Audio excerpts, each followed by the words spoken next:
Well, many of these cases that you cited are situations where we have a very different view of the world.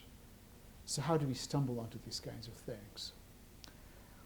I will argue we stumble onto them to some degree. I mean, the stumbling is, of course, helped by the fact that we've been reading things in financials about industries across different countries for a couple of decades already.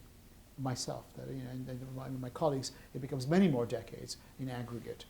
And the spread of industries can be relatively wide. Because to do this, you have absolutely got to be intellectually flexible.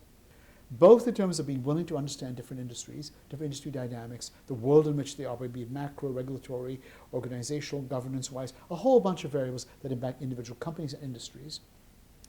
Plus, you've got to be willing to jump geographies, and we do that over the years. So there's a tremendous amount of accumulated experience. What sorts of things sort of pique our interest? Well, the obvious thing is probably disasters. The very obvious thing is disasters. Be it at the level of a company, be it at the level of an industry, be it across a number of geographies, collection of industries that are affected by common factors or diverse factors. But disasters are one characteristic that attract us. Sometimes the game gets a bit more subtle in that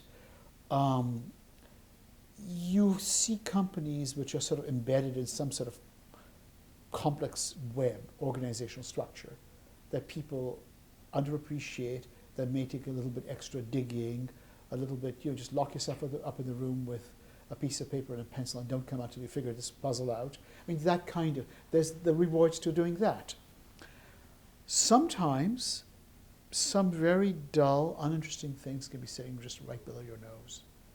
I mean, some things where companies are not screaming out, buy me, buy me. That's often where sometimes boring, dull things that people don't appreciate can be a very interesting source of value, where change does not happen, has not happened, but looks, for whatever reason in our minds, as a possible locus of change.